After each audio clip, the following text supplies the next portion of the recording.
Hey, and welcome to a new Let's Play. This is Ultima Underworld 2, and this was released in 1992 by Looking Glass, the same folks who made Ultima Underworld 1, go figure. And we're picking up, in theory, where we left off, because the Avatar is a character that kind of flows through all of those games. So we'll be playing Aurelia, who was a female, who was a fighter, and you're gonna have to bear with us as we re-roll this character a million bloody times. Strength of 27, we can do better than that. So we'll just quit out. Female, right-handed, fighter, strength of 20, screw that. No, we don't want a lefty, screw that. 21, female, right-handed, fighter, 25, we can do better. 22, I'll be happy with a 28 or higher. We can get a 30, I will be very happy. The other stats do affect things like blocking and mana and casting ability, but at the end of the day all I really care about is how much shit can I haul around. Female right-handed fighter, 26, not good enough. 25, suddenly that 27 was feeling pretty good. 21, this is what you will come to the episode 0 of a Let's Play for anyways. At 29, we're going to quit while we're ahead. And some bloody good stats there too. I'm actually going to give her defense because she's going to get smacked around a fair bit early in the game. Sword skill, I reckon... Now, appraise is bartering, it's not law. So out of all of those, I'm going to give her swimming. And Aurelia was, I believe, the blonde. Wow, yeah, she hasn't aged well. Standard difficulty.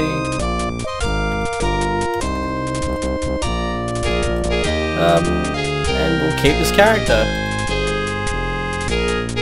Aurelia Awakens. Now the controls are fairly simple. You've got your mouse, which moves around and interacts with the world. Put that in our inventory, because if we throw it, it will take damage. If you throw things too many times, they turn into debris and you can't use them. Movement is WASD, because reasons. I will have to live with it. Fortunately, my keyboard has red keycaps over those keys, which will remind me, hopefully. We've got some serviceable leather boots and a vest. Something I discovered actually while I was sound testing this game too is you can walk or run based on which key you use. Instead of being backwards, S is walk, which may or may not be useful in any way, shape or form. I don't think so, but you never know. Torch we don't yet need.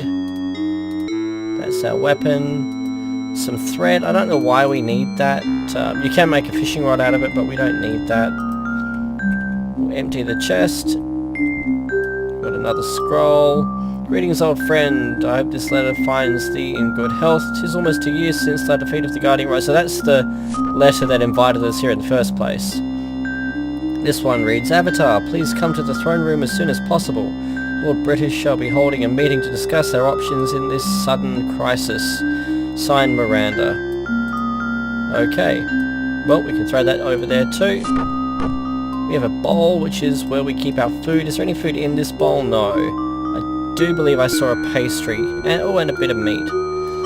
I am a fan of the foodstuffs in this game. Well fed and wide awake. So we can't eat the steak, we can eat the cupcake. Now the map. I know I played through Ultima Underworld 1, Sans map.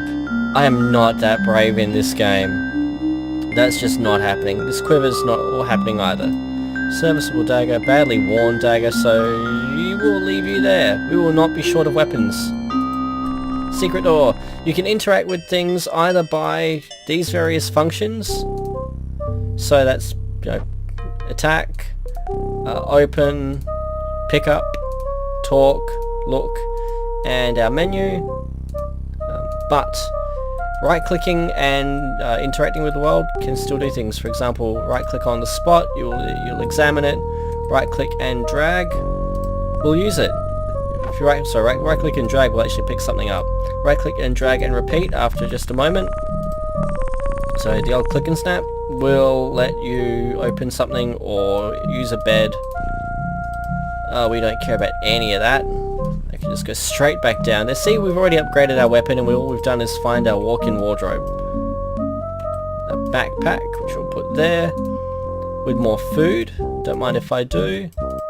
Beverages. Torches, which we will hang on to. Onto which we shall hang. I didn't see how much our carrying capacity was at the start. I'm curious to know what that is. I have noticed that they're a lot more generous in this game than we saw in the first game. So this will be our key sack. That's our rune bag.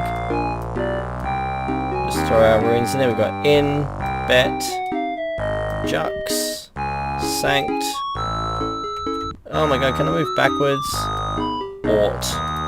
So we don't have Ulam, which means we can't yet create food. I think in and bet is resist blows? No. Well then I don't know. I'll have to look the spells up.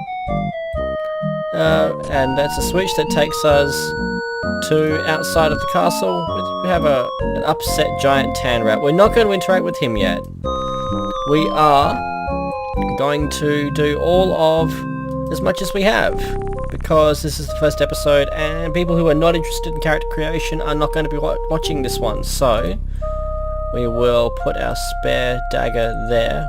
We'll grab the other one too for bartering. We'll put our water in there. Move our map there because that's just where I keep my maps, and we'll put our bread there and we're going to save it.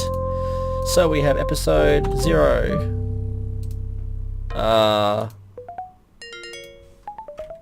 There we go. Episode 0. I don't think we're going to have 100 plus episodes, but you never know. That being said, that's it for now, and we'll just shield our weapon. And I will see you in the next episode. Until then, cheers.